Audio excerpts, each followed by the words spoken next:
when someone makes a bold aligned choice, it can impact their relationships or life circumstances. So how do you navigate those ripple effects? Because when you make those choices, there is a ripple, isn't there? Yes, It yes. affects Well, everyone else around you. yeah, I would say the other part is, yeah, it's going inward, but you're right. But actually, I'm glad I asked the question again, because it is important to be open to the new people coming, because because even when you think of like during your loneliest times, right, you get kind of trapped in your own thoughts. And it's like this cycle that you can go down that rabbit hole. But that's why it's important to do these things like we talked about: meditating, journaling, maybe breathing, doing some resets throughout the day to preserve your well-being.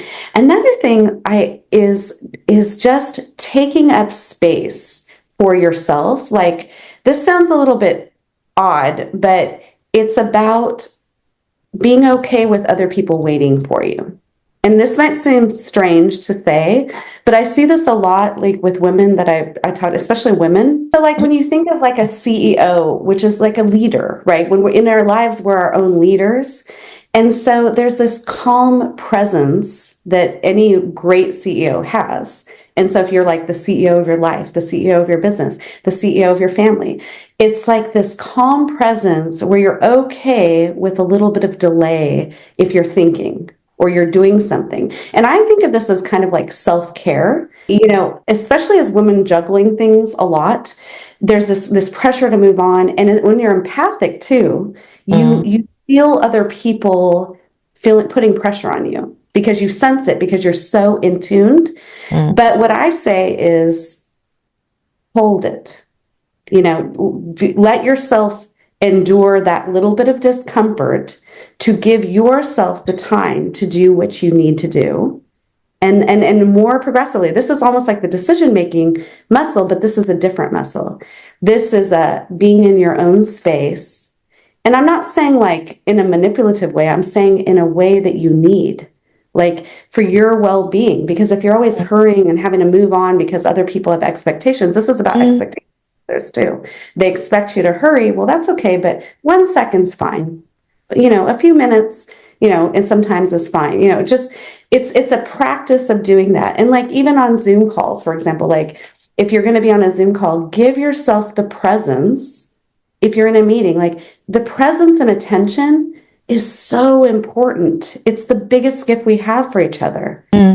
So if you feel like, oh, I'm too busy, I can't do this, then create the time and space, because I consider it self-care. Self-care is getting your nails done, getting a massage. It's allowing yourself the time and space to plan out your week, plan out your time, be present on a conversation. And the rest of it will take care of itself the more and more you start doing that. So we need, ladies, we all need to give ourselves permission to do what we need to do to love ourselves. Yes, exactly, Katie. Even I used to be really bad at feeling bad if I had to cancel something because I wasn't very well. And I really had to overcome that, not letting somebody else down, because even with the podcast, because we've booked a podcast interview and it's, I've booked into their time slot, but I learned to be okay with that, because you need to be in the right energy to do this anyway. Yes. I love that you say that because, well, number one, it speaks highly of you because you have that, you're caring and you value your commitments. At the same time, there is an importance of things being right with you. And so there's nothing to apologize. If someone's sick, they're sick. It's okay. But, we're taught that we need to keep on going and keep on going, but no, it's all right. It's all right. So yes, I love that you say that. Wonderful.